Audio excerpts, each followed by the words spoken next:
Hello friends, welcome to crazy GK trick.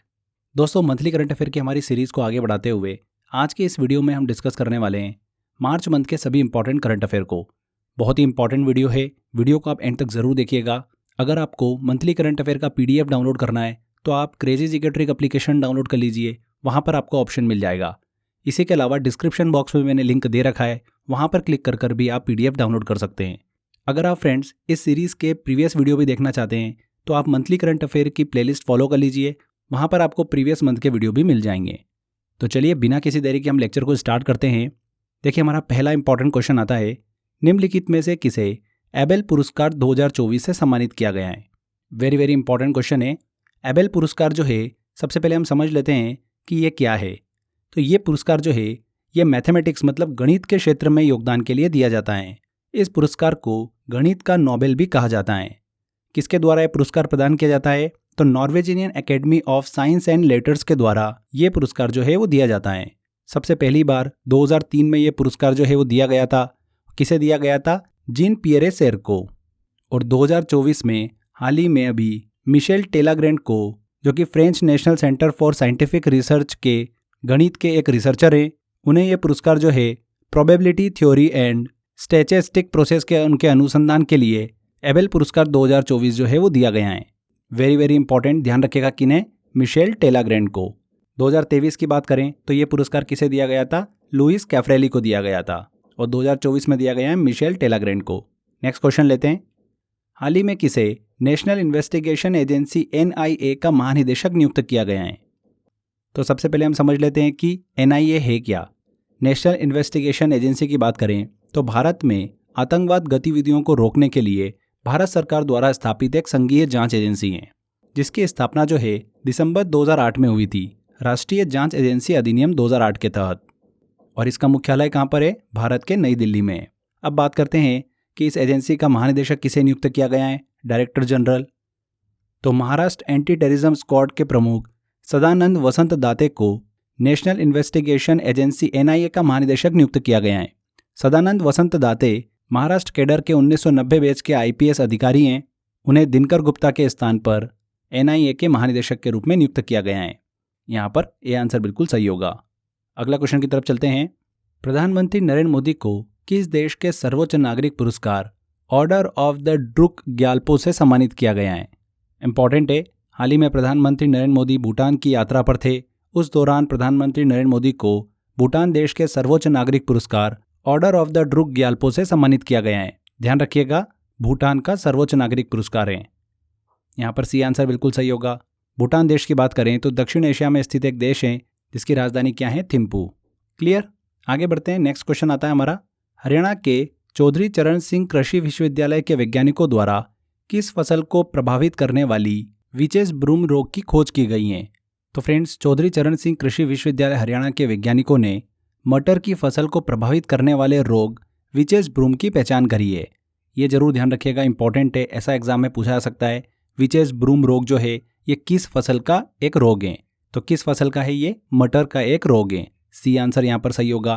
वैज्ञानिकों ने देखा है कि 10% फसलों में विचेस ब्रूम के कारण फूलों में एक अजीब परिवर्तन जो है वो देखने को मिलता है।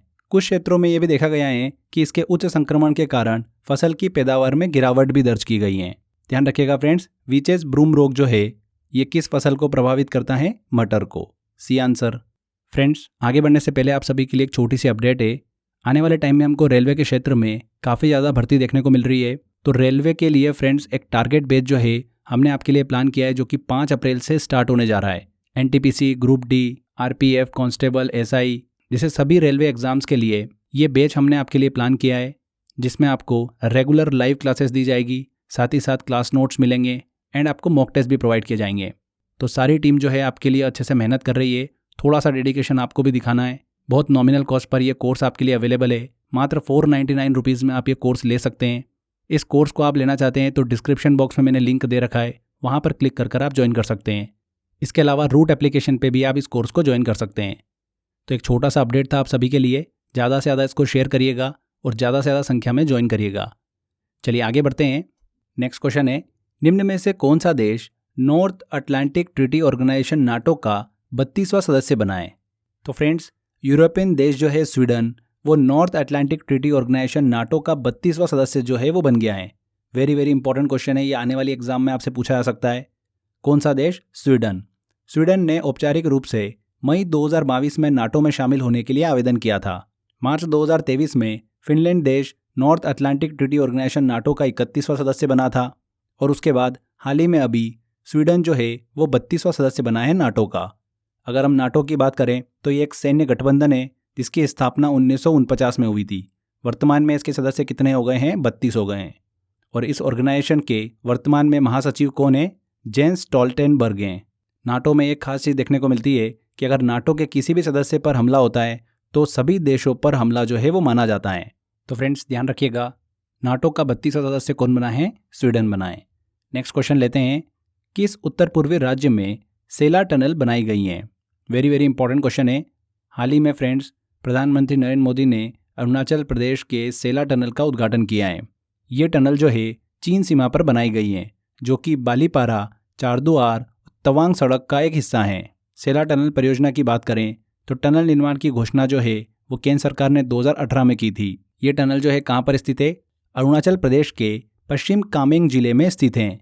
इस टनल को सीमा सड़क संगठन द्वारा बनाया गया है, जिसमें 2 सुरंगें और 1 लिंक रोड शामिल हैं। इस टनल से चीन सीमा पर भारत की कनेक्टिविटी जो है वो बढ़ेगी। कहाँ पर स्थित है फ्रेंड्स? ध्यान रखिएगा, सेला टनल अरुणाचल प्रदेश में स्थित है। नेक्स्ट क्वेश्चन आता है, प्रो कबड्डी लीग का 10वां सीजन किस टीम ने जीता है? वेरी वेरी इंपॉर्टेंट क्वेश्चन है। प्रो कबड्डी लीग के 10वें सीजन का खिताब जो है वो जीता है पुनेरी पल्टन ने। फाइनल जो हुआ था पुनेरी पल्टन और हरियाणा स्टीलर्स के बीच में हुआ था।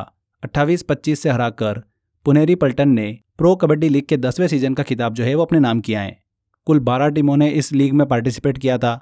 इस लीग में मोस्ट वैल्यूएबल प्लेयर का अवार्ड जो है वो असलम मुस्तफ़ा को दिया गया है। प्रो कबड्डी लीग की बात करें फ्रेंड्स तो इसकी शुरुआत 2013 में हुई थी और इसका पहली बार खिताब जीता था जयपुर पिंक पैंथर ने। सबसे ज़्यादा बार प्रो कबड्डी लीग का खिताब किसने जीत रखा है? पटना पायरेट्स ने जीत रखा है 3 बार। इसके 10वें सीजन का ध्यान रखिएगा, खिताब किसने जीता है? पुनेरी पल्टन ने जीता है। आगे बढ़ते हैं, भारत और किस देश की नौसेना के मध्य समुद्री अभ्यास समुद्र लक्ष्मण 2024 आयोजित किया गया? भारत और किस देश की नौसेना के बीच में? मलेशिया। डी आंसर यहाँ पर सही होगा।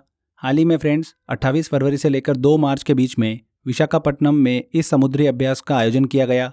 समुद्र लक्ष्मण की बात करें तो ये इस बार इसका देखिए 3रा संस्करण था। इस समुद्री अभ्यास का उद्देश्य क्या होता है? भारतीय और रॉयल मलेशियाई नौसेना के बीच संबंधों को बढ़ावा देना। भारत और मलेशिया के बीच में एक और युद्ध अभ्यास होता है, ध्यान रखिएगा उस चीज़ को, हरिमऊ शक्ति अभ्यास। क्लियर? चलिए आगे बढ़ते हैं। अगला क्वेश्चन आता है हमारा, हाल ही में जिब्राल्टर जल डमरू मध्य के नीचे नए सबडक्शन जोन की खोज हुई। जिब्राल्टर जल डमरू मध्य किन 2 स्थानों को अलग करता है? तो जिब्राल्टर स्ट्रेट जो है ये अलग करता है फ्रेंड्स मोरक्को और स्पेन को। हाल ही में जिब्राल्टर स्ट्रेट के नीचे एक नए सबडक्शन जोन की खोज हुई है। सबडक्शन जोन की बात करें तो ये क्या होती है? पृथ्वी के वे क्षेत्र जहाँ पर 2 टेक्टोनिक प्लेटें जो है वो टकराती हैं और इन दोनों में से एक प्लेट दूसरी प्लेट के नीचे धंस जाती हैं। अक्सर इन सबडक्शन जोन में ज्वालामुखी, पर्वतमालाएं और महासागरीय गर्त जो है वो बन जाते हैं, तो इन्हें बोला जाता है सबडक्शन जोन।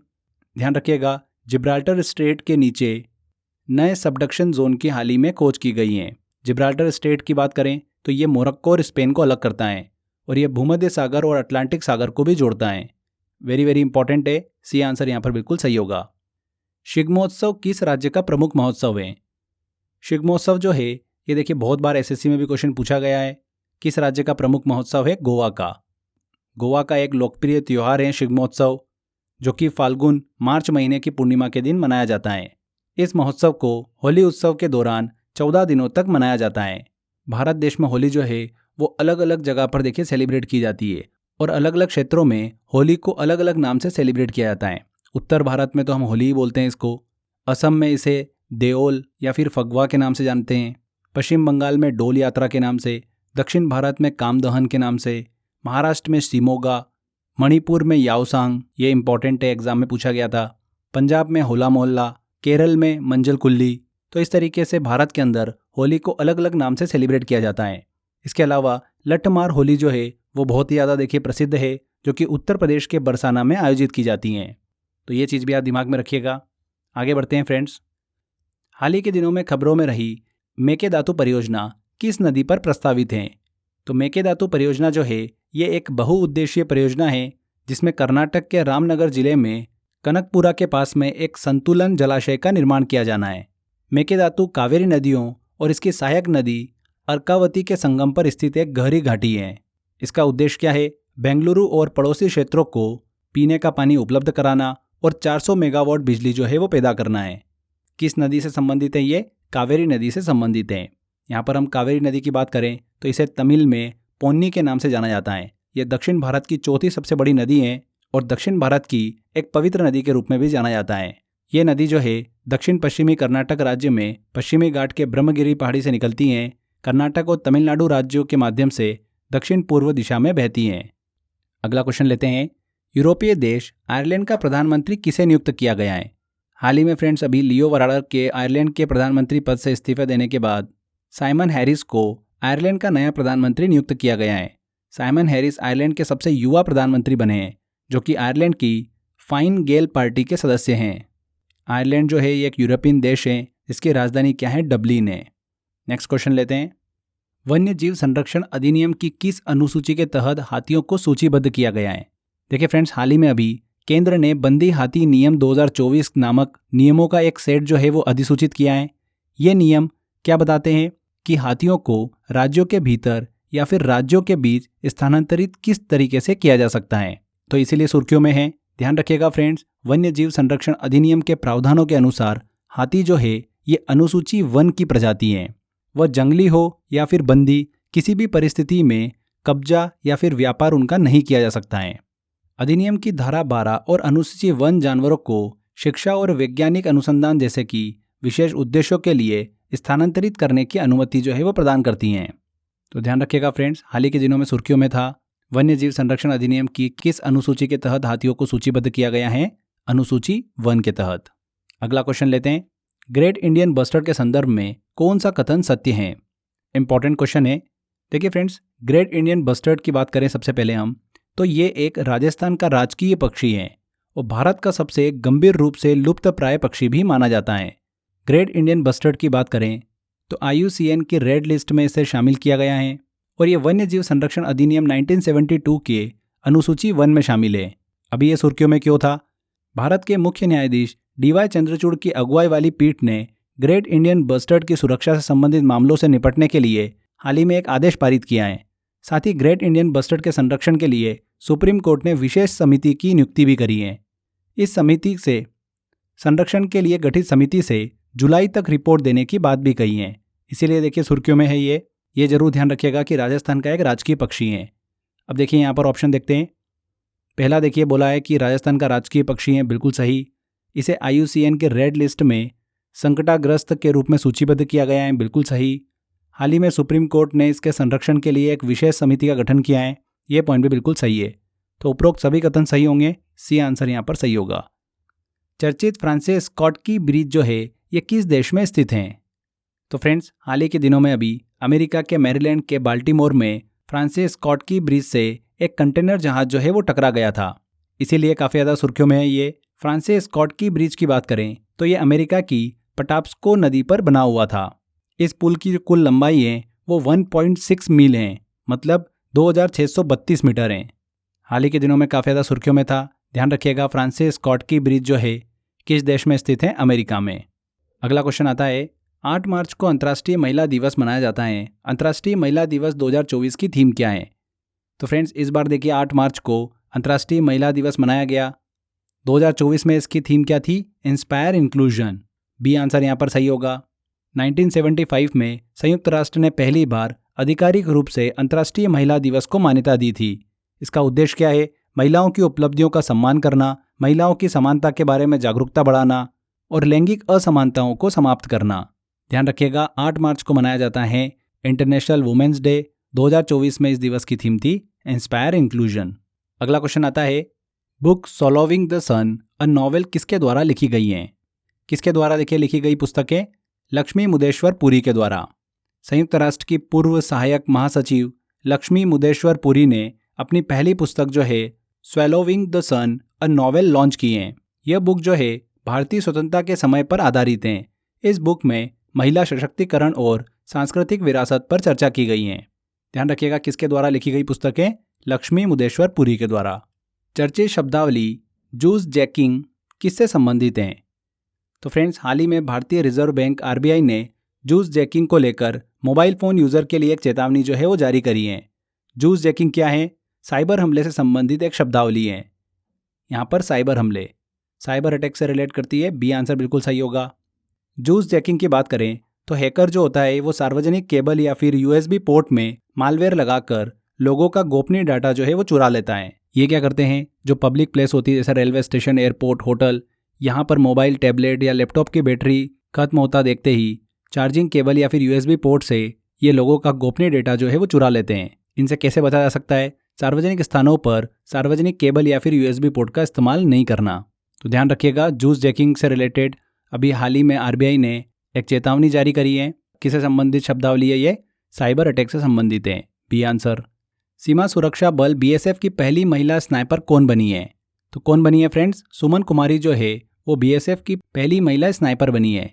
बीएसएफ की सब इंस्पेक्टर सुमन कुमारी की बात करें तो मंडी जिले हिमाचल प्रदेश से संबंधित हैं। साल 2021 में ये बीएसएफ में शामिल हुई थी। यहाँ पर स्नाइपर की बात करें तो एक सैन्य अर्धसैनिक निशानेबाज होता है जो छिपने की स्थिति से या फिर लक्ष्य की पहचान क्षमताओं से अधिक दूरी पर अपना लक्ष्य जो है वो लगा सकता है। स्नाइपर बेसिकली निशानेबाज। ध्यान रखिएगा, बीएसएफ की पहली महिला स्नाइपर कौन बनी है? सुमन कुमारी। नेक्स्ट आता है, हाल ही में शहबाज शरीफ किस देश के प्रधानमंत्री नियुक्त किए गए हैं? किस देश के प्रधानमंत्री नियुक्त किए गए हैं? पाकिस्तान के। मुस्लिम लीग नवाज पार्टी के मेंबर शहबाज शरीफ को दूसरी बार पाकिस्तान के प्रधानमंत्री के रूप में चुना गया है। शहबाज शरीफ जो है ये पाकिस्तान के 24वें प्रधानमंत्री बने हैं। ये 3 बार पाकिस्तान के पंजाब प्रांत के मुख्यमंत्री भी रहे हैं। 2022 में पहली बार पाकिस्तान के प्रधानमंत्री नियुक्त हुए थे, पर उस दौरान उनका कार्यकाल जो था वो केवल 16 महीने का था। हाल ही में हुए अभी इलेक्शन के बाद शहबाज शरीफ को पाकिस्तान का प्रधानमंत्री जो है वो नियुक्त किया गया है। B answer. दुनिया का पहला देश कौन सा है जिसने गर्भपात को संवैधानिक अधिकार दिया है? तो फ्रेंड्स, किस देश ने? फ्रांस ने। यहाँ पर सी आंसर बिल्कुल सही होगा। 4 मार्च को फ्रांस ने अपने 1958 के संविधान में बदलाव कर गर्भपात को संवैधानिक अधिकार जो है वो दिया है, जिसके बाद गर्भपात को संवैधानिक अधिकार देने वाला दुनिया का फ्रांस जो है वो पहला देश बन गया है। फ्रांस जो है ये देखिए पश्चिम यूरोप में स्थित एक देश है जिसकी राजधानी क्या है? पेरिस है। 2024 जो ओलंपिक आयोजित होना है वो कहाँ पर होना है? पेरिस में होना है। ये चीज़ भी आप ध्यान रखिएगा। नेक्स्ट क्वेश्चन आता है, किस राज्य की आभूषण कला सिल्वर फिलिग्री को जीआई टैग प्रदान किया गया है? तो ओडिशा की आभूषण कला सिल्वर फिलिग्री को जीआई टैग जो है वो दिया गया है। सिल्वर फिलिग्री की बात करें तो ओडिशा के कटक की एक प्रसिद्ध कला है जिसे कटक की चंडी ताराकासी के नाम से भी जाना जाता है। इसके अलावा फ्रेंड्स, मध्य प्रदेश राज्य के रतलाम के मशहूर रियावन लहसुन को भी जीआई टैग दिया गया। त्रिपुरा की पारंपरिक आदिवासी पोशाक रीसा को भी जीआई टैग दिया गया और तेलंगाना की लाख की चूड़ियों को भी जीआई टैग दिया गया है। ध्यान रखिएगा, सिल्वर फिलिग्री जो है किस राज्य की आभूषण कला है जिसे जीआई टैग दिया गया? ओडिशा की। थॉमस सुलियोक को किस यूरोपीय देश के राष्ट्रपति के रूप में नियुक्त किया गया है? तो किस देश के राष्ट्रपति के रूप में नियुक्त किया गया है? हंगरी के। फरवरी 2024 में कैटलिन नोवाक ने हंगरी के राष्ट्रपति पद से इस्तीफा दे दिया था, जिसके बाद हाल ही में थॉमस सुलियोक को हंगरी यूरोपीय देश के राष्ट्रपति के रूप में नियुक्त किया गया है। हंगरी जो है मध्य यूरोप में स्थित एक स्थलरुद्ध देश है, मतलब चारों ओर से स्थल से घिरा हुआ देश है, जिसकी राजधानी क्या है? बुडापेस्ट है। ये चीज़ भी ध्यान रखिएगा। नेक्स्ट क्वेश्चन आता है, किस राज्य द्वारा भारत का पहला सरकार समर्थित ओटीटी प्लेटफॉर्म लॉन्च किया गया है? तो केरल सरकार ने केरल के केराली थिएटर में भारत का पहला सरकारी ओटीटी प्लेटफॉर्म जो है वो लॉन्च किया है। इस ओटीटी प्लेटफॉर्म का नाम क्या है? सी स्पेस है। इस ओटीटी प्लेटफॉर्म का उद्देश्य क्या है? मलयालम सिनेमा को बढ़ावा देना। ध्यान रखिएगा, किस राज्य ने? केरल राज्य ने। ये आंसर। चर्चा में रही छत्तीसगढ़ की गेवरा खान किस खनिज से संबंधित है? तो फ्रेंड, छत्तीसगढ़ स्थित गेवरा खान जो है ये एशिया की सबसे बड़ी कोयला खान बनने वाली है, क्योंकि इस खान की वर्तमान उत्पादन क्षमता जो है वो 5.25 करोड़ टन से बढ़ाकर 7 करोड़ टन सालाना करने के लिए मंजूरी प्रदान की गई है।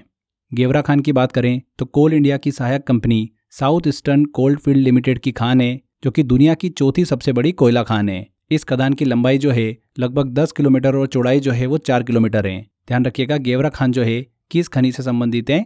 कोयला से। B answer. केंद्र सरकार द्वारा उन्नति योजना 2024 को मंजूरी दी गई। उन्नति योजना के लिए 10 वर्षों के लिए कितने रुपए आवंटित किए गए हैं? तो केंद्र सरकार द्वारा उत्तर पूर्व क्षेत्र में औद्योगिकरण को बढ़ावा देने के लिए उन्नति योजना 2024 को मंजूरी दी गई है। उन्नति योजना का पूर्ण रूप क्या है? उत्तर पूर्व ट्रांसफॉर्मेटिव इंडस्ट्रियलाइजेशन स्कीम, यानी उत्तर पूर्व परिवर्तनकारी औद्योगिकरण योजना। इस योजना के तहत 10 वर्षों की अवधि के लिए लगभग 10,000 करोड़ का प्रावधान किया गया है। इसका उद्देश्य क्या है? सामाजिक और आर्थिक विकास करना, साथ ही साथ रोजगार उत्पन्न करना है। यहाँ पर 10,000 करोड़, बी आंसर बिल्कुल सही होगा। वर्ष 2023 के लिए 33वें सरस्वती सम्मान से इनमें से किसे सम्मानित किया गया है? वेरी वेरी इंपॉर्टेंट क्वेश्चन है।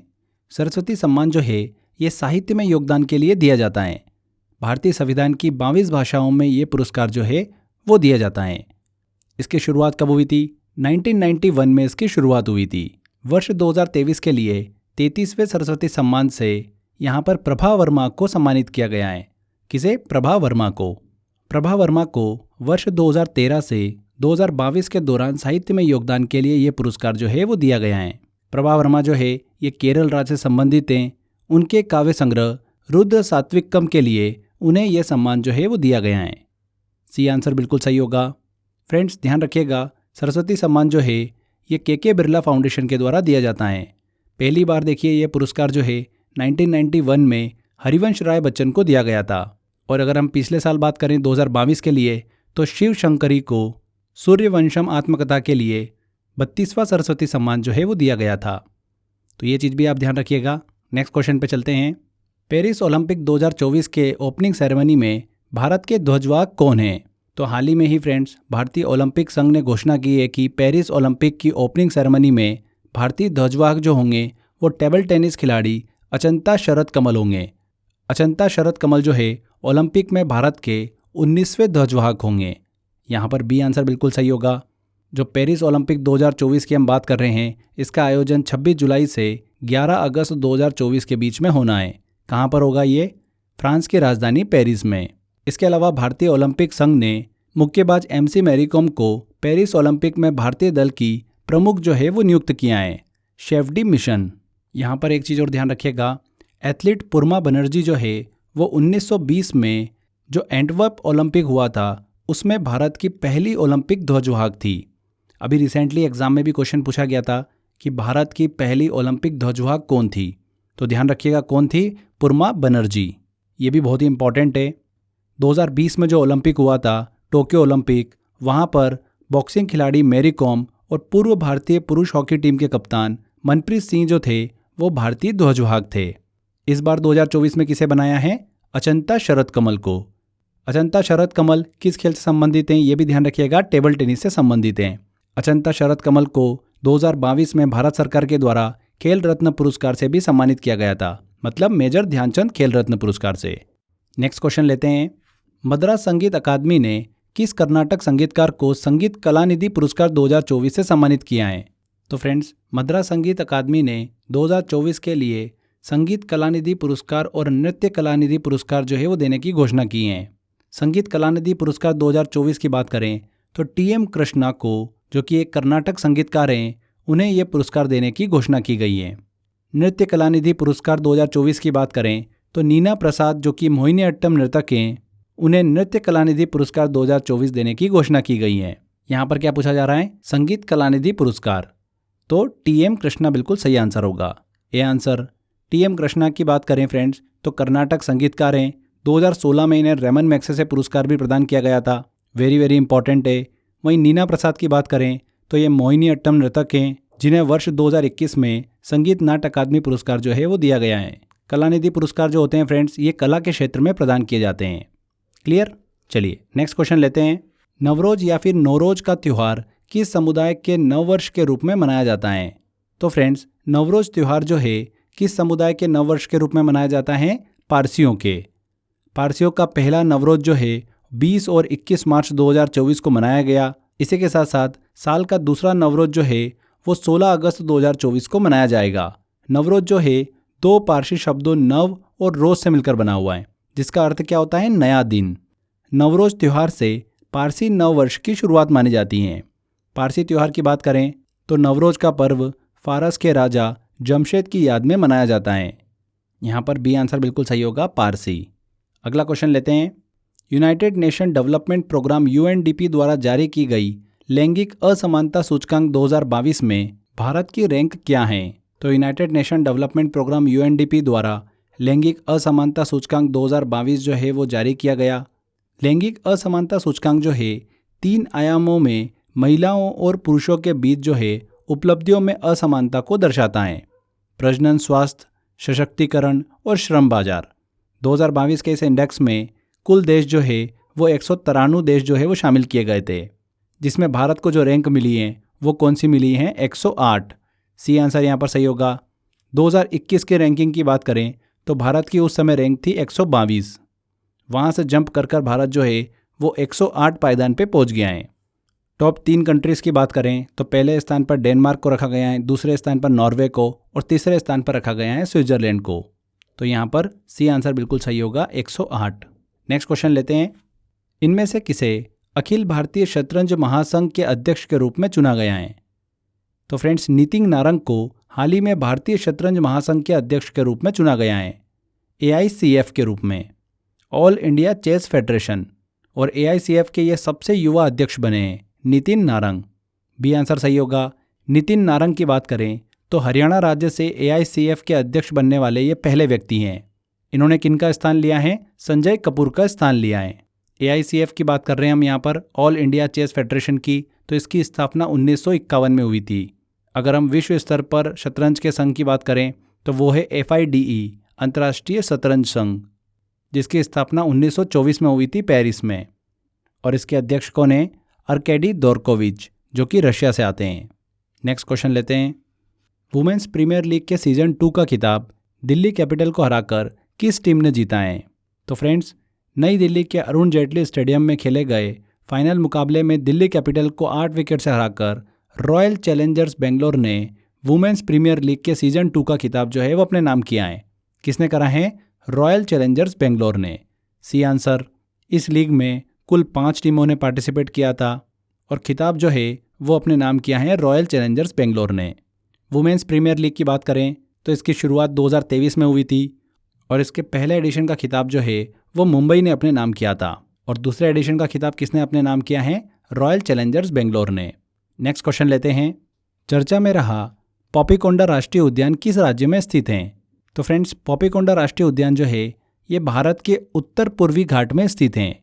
ये राष्ट्रीय उद्यान जो है पॉपी पहाड़ियों पर गोदावरी नदी तक फैला हुआ है। ये एक महत्वपूर्ण पक्षी और जैव विविधता स्थल है। हाल ही में आंध्र प्रदेश के पॉपीकोंडा राष्ट्रीय उद्यान में Indian institute of science education and research द्वारा पक्षियों का सर्वेक्षण किया गया, जहां से 200 से अधिक पक्षियों की प्रजाति जो है वो पाई गई हैं। पॉपीकोंडा राष्ट्रीय उद्यान की बात करें तो यहाँ पर बकरी की एक अनोखी बोनी नस्ल जो है वो पाई जाती हैं। इसे स्थानीय रूप से कंचू मेखा के नाम से जाना जाता है। ये प्रजाति जो है सिर्फ इसी क्षेत्र में उत्पन्न हुई है। ध्यान रखिएगा, पॉपीकोंडा राष्ट्रीय उद्यान हाल ही के दिनों में चर्चा में रहा, आंध्र प्रदेश में स्थित है। हर साल 22 मार्च को विश्व जल दिवस मनाया जाता है। विश्व जल दिवस 2024 की थीम क्या है? तो फ्रेंड्स, 1993 से हर साल 22 मार्च को विश्व जल दिवस, वर्ल्ड वाटर डे जो है वो मनाया जाता है। 2024 में इस दिवस की थीम क्या थी? Water for peace. C answer यहाँ पर सही होगा।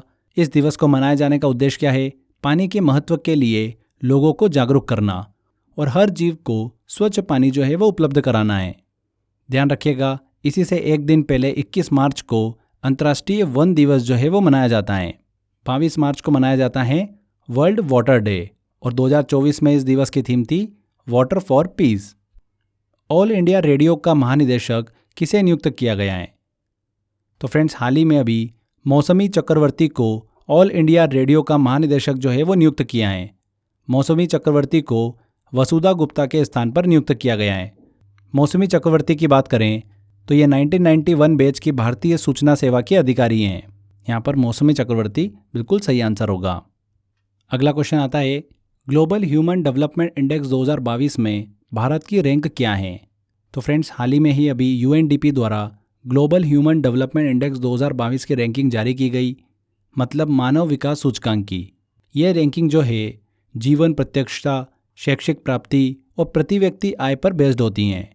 2022 की इस रिपोर्ट में कुल 193 देशों को शामिल किया गया था, जिसमें भारत को क्या रैंक दी गई है? 134। अगर हम 2021 की रैंकिंग की बात करें ग्लोबल ह्यूमन डेवलपमेंट इंडेक्स की, तो उस समय भारत की रैंक 135 थी। एक पायदान जो है भारत की देखिए रैंकिंग इंप्रूव हुई है और इस बार भारत की रैंक हुई है 134। टॉप 3 कंट्रीज़ की बात करें तो पहले स्थान पर स्विट्जरलैंड को रखा गया है, दूसरे स्थान पर नॉर्वे और तीसरे स्थान पर रखा गया है आइसलैंड को। यहाँ पर बी आंसर बिल्कुल सही होगा, 134। अगला क्वेश्चन आता है, हाल ही में राष्ट्रीय निर्वाचन आयोग ने 18वीं लोकसभा के चुनावों की घोषणा की। भारतीय संविधान के किस अनुच्छेद में लोकसभा का कार्यकाल 5 साल निर्धारित किया गया है? तो फ्रेंड्स 18वीं लोकसभा के चुनावों की हाल ही में घोषणा की गई है। ये चुनाव जो है 7 चरणों में पूरा किया जाएगा। इसका मतदान जो है 19 अप्रैल से शुरू होगा और मतदान की गणना जो है मतलब फाइनल रिजल्ट जो है वो 4 जून को आएगा। अगर हम भारतीय संविधान के अनुच्छेद की बात करें जिसमें लोकसभा का कार्यकाल जो है वो निर्धारित किया गया है, तो वो है अनुच्छेद 83 का सब क्लॉज 2। यहाँ पर सी आंसर बिल्कुल सही होगा। इसमें बताया गया है कि लोकसभा का जो कार्यकाल है वो 5 वर्षों का होगा। तो फ्रेंड्स ध्यान रखिएगा, भारतीय संविधान के अनुच्छेद 83 के सब क्लॉज 2 में लोकसभा के कार्यकाल के बारे में मतलब समय अवधि के बारे में बताया गया है। ठीक है, यहाँ पर सी आंसर बिल्कुल सही होगा। United nation sustainable development solution network द्वारा जारी की गई वर्ल्ड हैप्पीनेस रिपोर्ट 2024 में भारत की रैंक क्या है? तो फ्रेंड्स हाल ही में ही अभी विश्व खुशहाली दिवस पर मतलब वर्ल्ड हैप्पीनेस डे पर United nation sustainable development solution network द्वारा एक रिपोर्ट जारी की गई, वर्ल्ड हैप्पीनेस रिपोर्ट 2024, जिसमें कुल 143 देशों को शामिल किया गया था। उसमें भारत को जो रैंक दी गई है वो दी गई है 126। पिछले साल भी 2023 में भारत को 126 रैंक दी गई थी, तो कोई भी चेंजेस भारत की रैंकिंग में देखने को नहीं मिला है। शीर्ष देशों की बात करें हम तो पहले स्थान पर फिनलैंड को रखा गया है, दूसरे स्थान पर डेनमार्क को और तीसरे स्थान पर रखा गया है आइसलैंड को। फिनलैंड जो है लगातार 7 साल से सबसे खुशहाल देश है। वर्ल्ड हैप्पीनेस रिपोर्ट की शुरुआत जो है 2012 में हुई थी। ये चीज़ आप ध्यान रखिएगा, यहाँ पर सी आंसर बिल्कुल सही होगा। व्लादिमीर पुतिन कौन से कार्यकाल के लिए रूस के राष्ट्रपति चुने गए हैं? तो रूस में हुए राष्ट्रपति चुनाव में व्लादिमीर पुतिन ने निकोले खार्तिनोव को हराकर राष्ट्रपति चुनाव जो है वो जीत लिया है।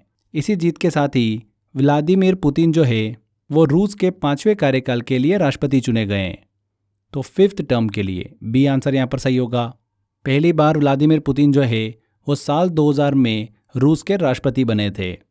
अगले क्वेश्चन पर चलते हैं। निर्वाचन आयोग ने किस भारतीय दिव्यांग खिलाड़ी को राष्ट्रीय दिव्यांग आइकन जो है वो घोषित किया है? किसे घोषित किया है? शीतल देवी को। तो तीरंदाज खिलाड़ी शीतल देवी को राष्ट्रीय दिव्यांग आइकन के रूप में घोषित किया गया है।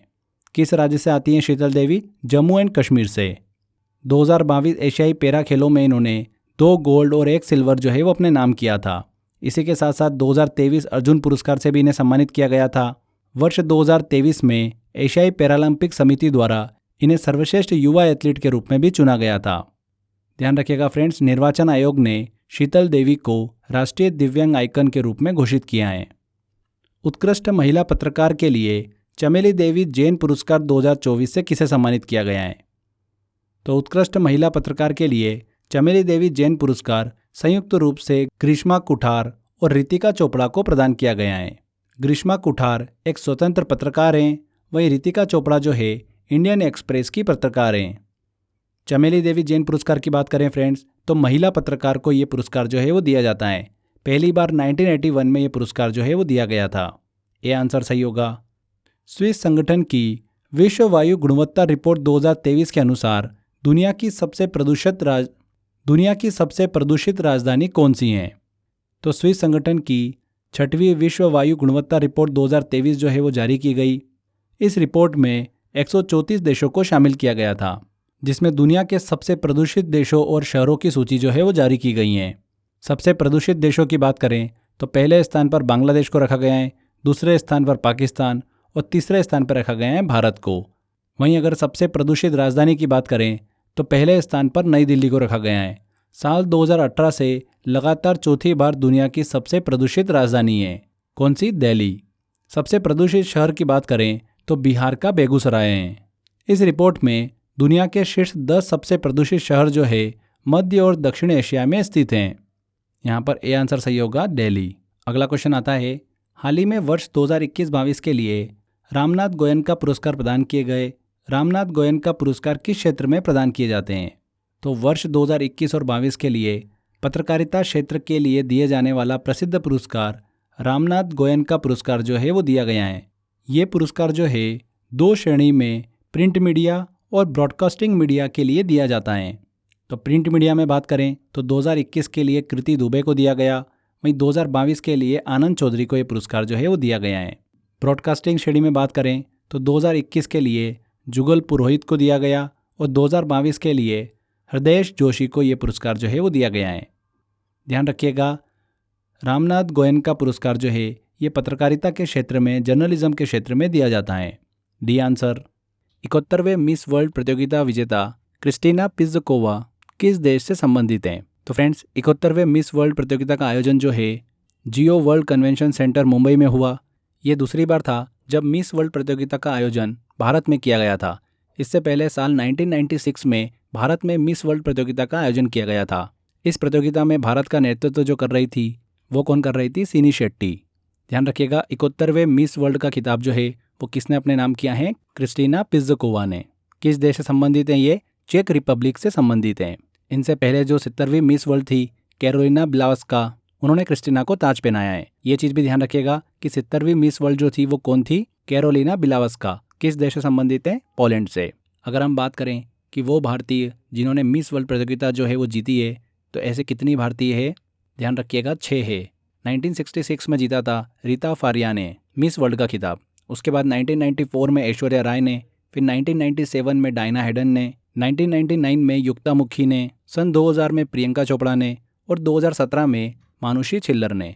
तो ये 6 इंडियन है जिन्होंने अभी तक मिस वर्ल्ड का खिताब जो है वो जीत रखा है। ठीक है, ये चीज़ भी आपको पता होना चाहिए। 71वें मिस वर्ल्ड प्रतियोगिता का खिताब किसने जीता है? चेक रिपब्लिक की क्रिस्टीना पिज़्कोवा ने।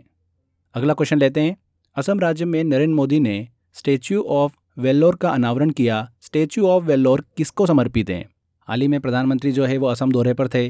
वहाँ पर उन्होंने असम योद्धा लाचिन बोरफुकन को समर्पित स्टैच्यू ऑफ वेल्लोर का अनावरण किया। किसको समर्पित है? असम योद्धा लाचित बोरफुकन को। स्टैच्यू ऑफ वेल्लोर की बात करें तो इसको मूर्तिकार रामवी सुतार ने डिज़ाइन किया है। यहाँ पर हमने योद्धा लाचित बोरफुकन की बात करी तो इन्हें पूर्वोत्तर का शिवाजी के रूप में जाना जाता है। 1671 में हुई सराई घाट के युद्ध में असम का इन्होंने नेतृत्व किया था। इस युद्ध में मुगल सेना का जो असम पर कब्जा करने का प्रयास था उससे वो विफल हो गई थी सराई घाट युद्ध के दौरान। ध्यान रखिएगा फ्रेंड्स, पूर्वोत्तर के शिवाजी के रूप में इन्हें जाना जाता है। हाल ही में योद्धा लाचित बोरफुकन के सम्मान में स्टैच्यू ऑफ वेल्लोर का अनावरण किया गया असम में। C answer. अगला क्वेश्चन आता है, जम्मू और कश्मीर में महाशिवरात्रि पर कश्मीरी पंडितों द्वारा निम्नलिखित में से कौन सा प्रमुख त्यौहार मनाया जाता है? तो कौन सा प्रमुख त्यौहार मनाया जाता है? हैरत महोत्सव। हैरत का अर्थ क्या होता है? हर मतलब शिव की रात, जिसे आमतौर पर महाशिवरात्रि के रूप में जाना जाता है। जम्मू और कश्मीर में कश्मीरी पंडितों द्वारा महाशिवरात्रि पर मनाया जाने वाला 3 दिवसीय त्यौहार है। यह फाल्गुन के महीने के कृष्ण पक्ष में देखिए मनाया जाता है। ये त्यौहार जो है भगवान शिव और देवी उमा मतलब पार्वती की शादी की वर्षगांठ का प्रतीक भी है। इस पर्व में वटकनाथ और भगवान शिव की पूजा की जाती है। ध्यान रखिएगा फ्रेंड्स, जम्मू कश्मीर में महाशिवरात्रि पर कश्मीरी पंडितों द्वारा कौन सा प्रमुख त्यौहार मनाया जाता है? हैरत महोत्सव। जम्मू कश्मीर के और भी त्यौहार हैं जो कि बहुत ही इंपॉर्टेंट है, जैसे ट्यूलिप महोत्सव, खीर भवानी मेला, तो इनको भी आप दिमाग में रखिएगा। नेक्स्ट लेते हैं क्वेश्चन, हरियाणा राज्य का मुख्यमंत्री इनमें से किसे नियुक्त किया गया है? इंपॉर्टेंट क्वेश्चन है।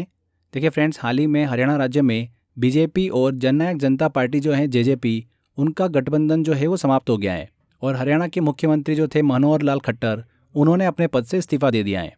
मनोहर लाल खट्टर के स्थान पर अब देखिए बीजेपी ने नायब सिंह सैनी को हरियाणा का नया मुख्यमंत्री बनाया है।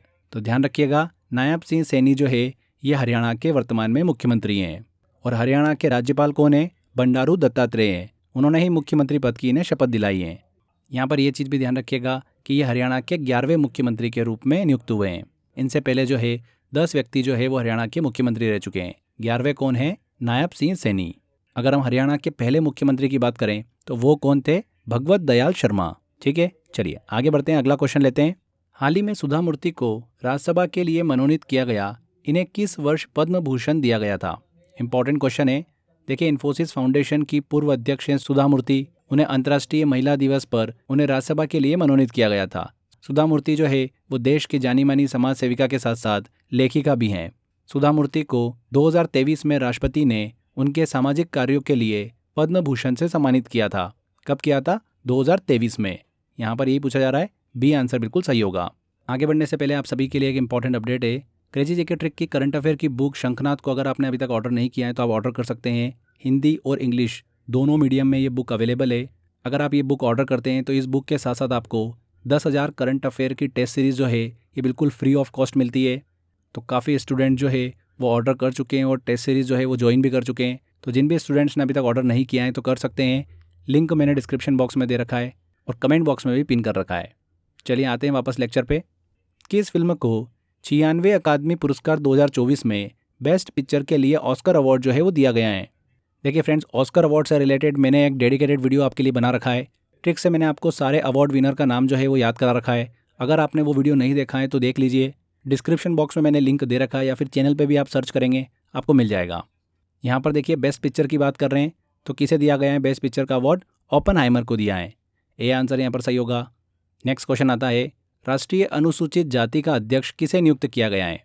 तो फ्रेंड्स, हाल ही में राष्ट्रपति द्रौपदी मुर्मू ने किशोर मकवाना को राष्ट्रीय अनुसूचित जाति आयोग का अध्यक्ष जो है वो नियुक्त किया है। यहाँ पर ए आंसर सही होगा।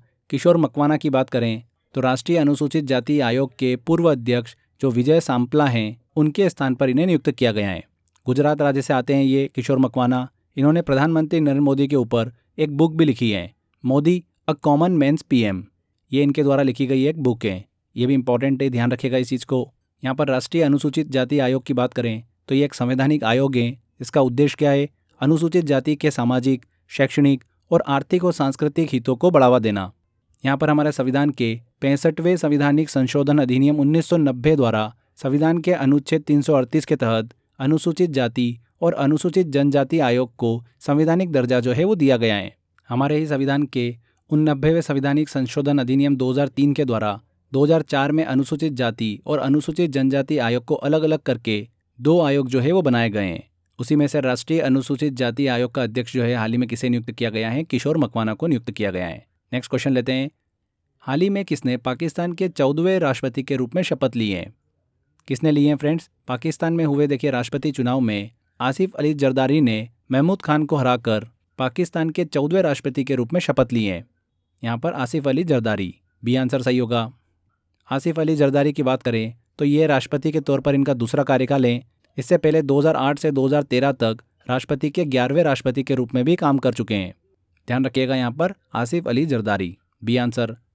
सर्विसेज ने संतोष ट्रॉफी 2024 में किसे हराकर 7वीं बार संतोष ट्रॉफी का खिताब अपने नाम किया है?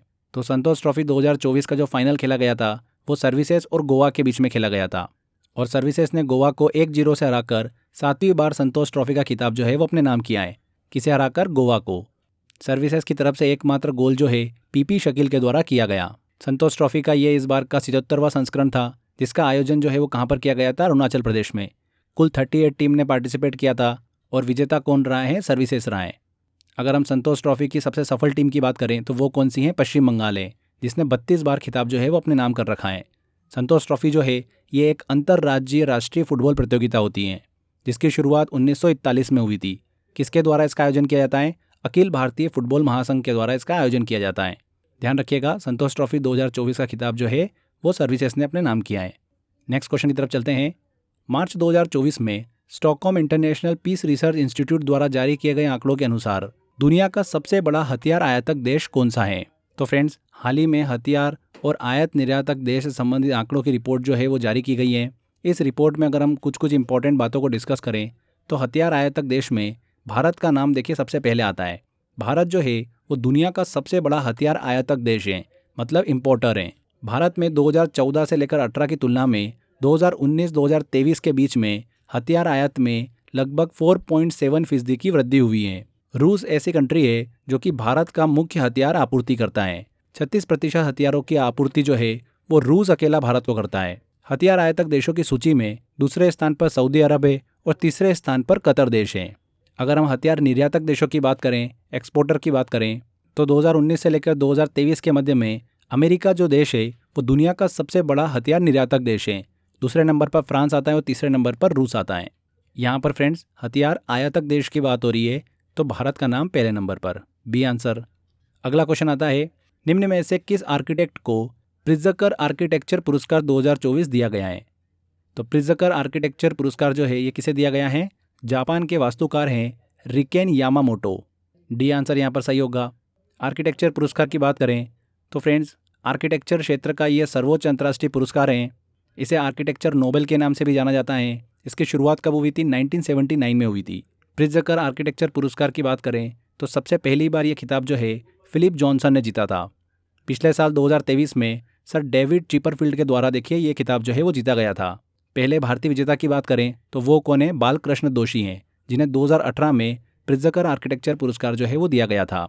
2024 में किसे दिया गया है? RIKEN Yamamoto, D answer. अगला क्वेश्चन आता है, नागरिकता संशोधन अधिनियम CAA 2019 का उद्देश्य क्या है? तो सिटीजनशिप अमेंडमेंट एक्ट 2019 का उद्देश्य क्या है फ्रेंड्स? अफगानिस्तान, बांग्लादेश और पाकिस्तान के उत्पीड़ित अल्पसंख्यक समूहों को नागरिकता प्रदान करना, डी आंसर यहाँ पर सही होगा। देखिए सिटीजनशिप अमेंडमेंट एक्ट के ऊपर मैंने एक डेडिकेटेड वीडियो बना रखा है जिसमें मैंने आपको आसान भाषा में अच्छे से ये एक्ट समझाया है कि ये क्या है। इससे रिलेटेड मैंने आपको वो क्वेश्चंस भी कराए हैं जो एग्जाम में पूछे जा सकते हैं। तो अगर आपने वो वीडियो नहीं देखा है तो देख लीजिए, चैनल पे आपको मिल जाएगा। CAA क्रेजी जीके ट्रिक करके सर्च करेंगे, आपको इजीली ये वीडियो मिल जाएगा। काफ़ी ज़्यादा चर्चा में है, एग्जाम में क्वेश्चन पूछा जा सकता है। नेक्स्ट क्वेश्चन लेते हैं। 11 मार्च को DRDO ने भारत की पहली multiple independently targetable re entry vehicle तकनीक से विकसित किस मिसाइल का परीक्षण किया है?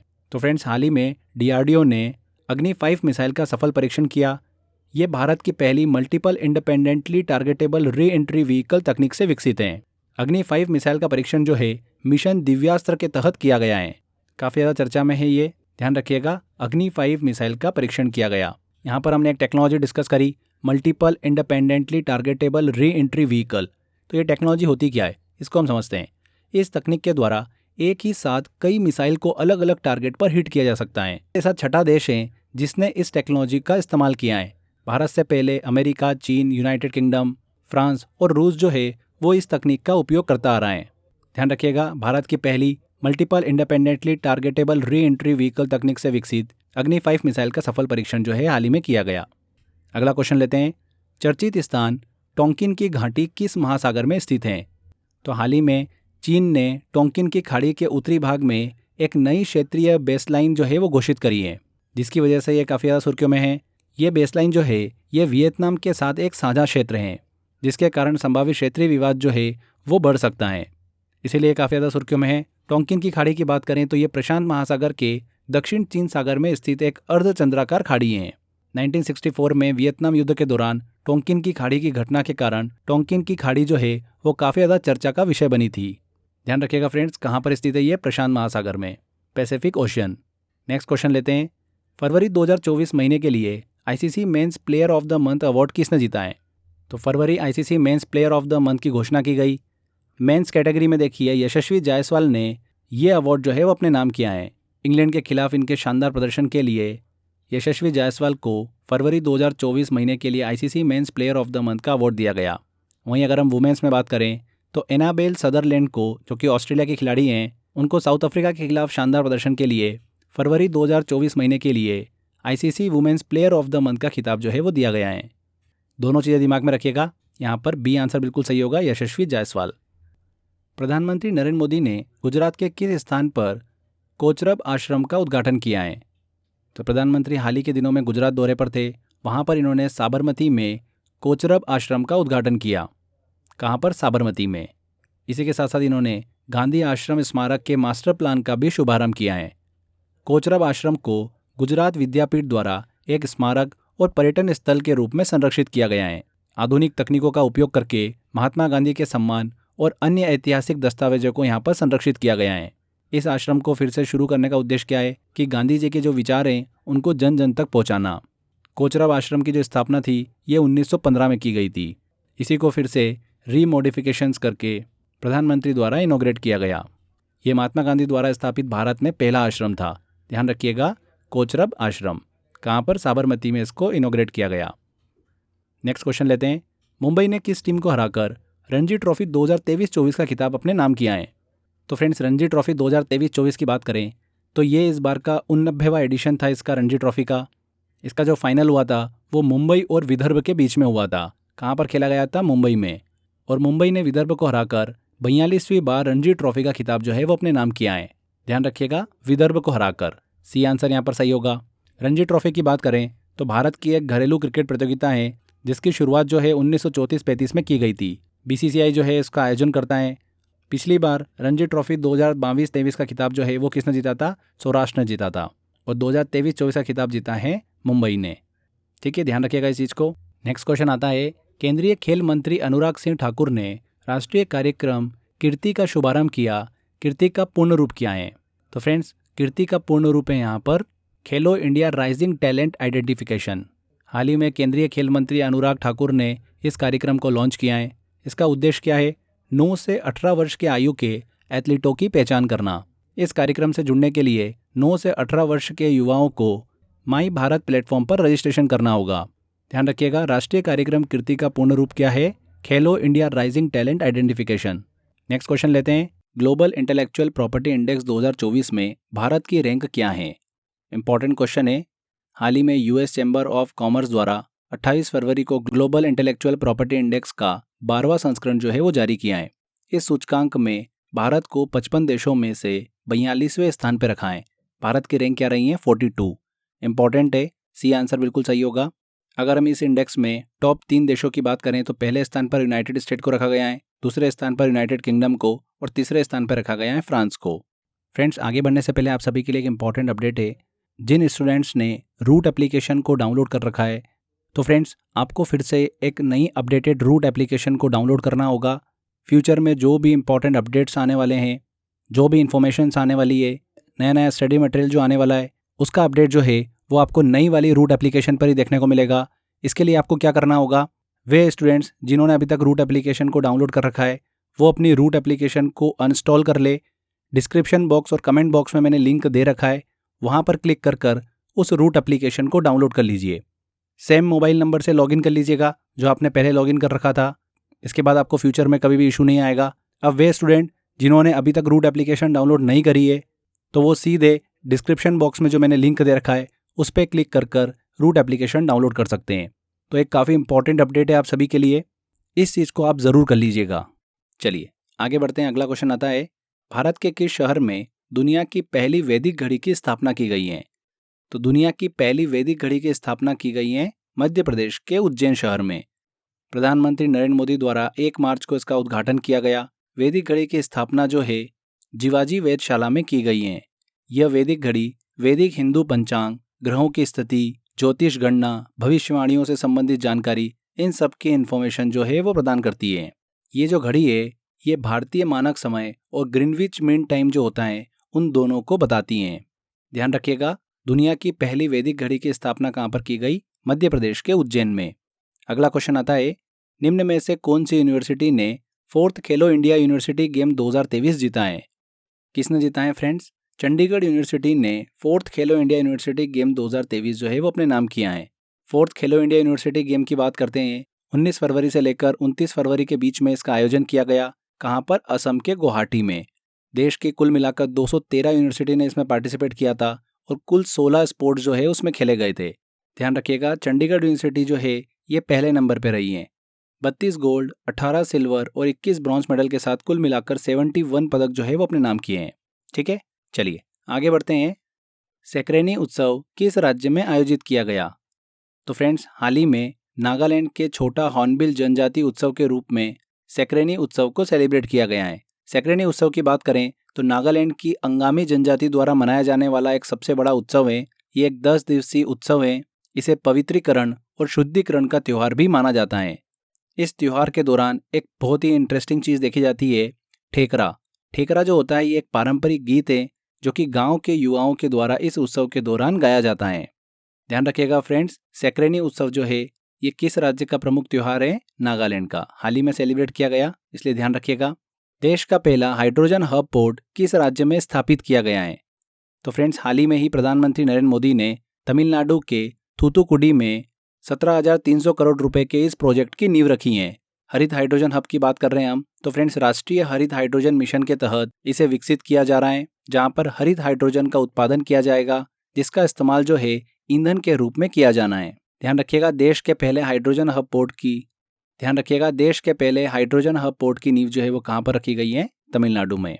तमिलनाडु राज्य के किस जिले में इसरो द्वारा दूसरा स्पेस पोर्ट स्थापित किया जा रहा है? ये भी इंपॉर्टेंट क्वेश्चन है। इसको भी प्रधानमंत्री नरेंद्र मोदी द्वारा तमिलनाडु के थूथुकुडी जिले के कुलसेकरापट्टिनम में स्थापित किए जाने हेतु शिलान्यास किया। ये इसरो का दूसरा स्पेस पोर्ट है।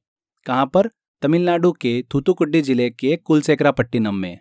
ये देश का दूसरा स्पेस पोर्ट जो है ये 2000 एकड़ जमीन में बनाया जा रहा है, जहां से छोटे रॉकेटों को लॉन्च किया जाएगा। अगर हम इस स्पेस पोर्ट की बात करें कि ये कब तक बनकर तैयार होगा, तो 2026 तक ये बनकर तैयार हो जाएगा। इसरो के पहले स्पेस पोर्ट की बात करें तो वो कहाँ पर स्थित है? आंध्र प्रदेश के हरिकोटा द्वीप पर। क्लियर फ्रेंड्स, यहाँ पर ध्यान रखिएगा, तमिलनाडु के थूथुकुडी में। नेक्स्ट क्वेश्चन लेते हैं। राष्ट्रपति भवन में पर्पल फेस्ट का आयोजन किया गया। पर्पल फेस्ट किस मंत्रालय द्वारा आयोजित किया जाता है? तो हाल ही में राष्ट्रपति भवन के अमृत उद्यान में पर्पल फेस्ट का आयोजन किया गया। पर्पल फेस्ट की बात करें तो दिव्यांगजन को ये उत्सव जो है वो समर्पित है। किस मंत्रालय के द्वारा इसका आयोजन किया जाता है? सामाजिक न्याय और अधिकारिता मंत्रालय द्वारा, ministry of social justice and empowerment. ये आंसर यहाँ पर सही होगा। पर्पल फेस्ट के दौरान दिव्यांगजनों द्वारा विभिन्न सांस्कृतिक कार्यक्रम का आयोजन किया जाता है। इसका उद्देश्य क्या है मनाने का? दिव्यांग लोगों को जागरूक करने और समाज में दिव्यांगजन के प्रति जागरूकता बढ़ाने के उद्देश्य से पर्पल फेस्ट को आयोजित किया जाता है। ध्यान रखिएगा, इंपॉर्टेंट है। यहाँ पर ए आंसर बिल्कुल सही होगा। चर्चा में रहा मिशन उत्कर्ष किस बीमारी से संबंधित है? तो हाल ही में मिशन उत्कर्ष के लिए आयुष और महिला एवं बाल विकास मंत्रालय ने समझौता किया है। मिशन उत्कर्ष महिला एवं बाल विकास मंत्रालय द्वारा शुरू किया गया है। इस प्रोजेक्ट को पायलट प्रोजेक्ट के तहत 5 राज्यों में शुरू किया गया है, असम, छत्तीसगढ़, झारखंड, महाराष्ट्र और राजस्थान में। अगर हम इस मिशन की बात करें तो ये मिशन जो है ये एनीमिया की कमी को दूर करने से संबंधित है। राज्यों में किशोर लड़कियों जो कि 14 से 18 वर्ष की होती हैं, उनमें एनीमिया की कमी को दूर करने के उद्देश्य से इस मिशन को लॉन्च किया गया है। यहाँ पर हम एनीमिया बीमारी की बात करें तो एनीमिया शरीर में जो लाल रक्त कोशिकाएं होती हैं उसकी कमी होने या फिर खराब लाल रक्त कोशिकाओं के कारण होता है।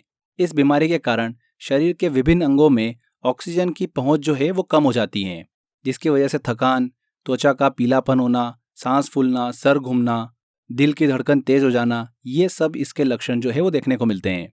क्लियर फ्रेंड्स, ध्यान रखिएगा, मिशन उत्कर्ष जो है ये एनीमिया बीमारी से संबंधित है और किस मंत्रालय द्वारा शुरू किया गया है? आयुष और महिला एवं बाल विकास मंत्रालय द्वारा शुरू किया गया है। अगला क्वेश्चन लेते हैं। केंद्रीय पर्यावरण, वन और जलवायु परिवर्तन द्वारा हाल ही में जारी की गई तेंदुआ रिपोर्ट 2022 के अनुसार किस राज्य में सर्वाधिक तेंदुए उपस्थित हैं?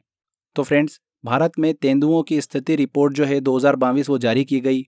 इस रिपोर्ट के अनुसार भारत के अंदर कुल 13,874 लेपर्ड जो है वो पाए जाते हैं।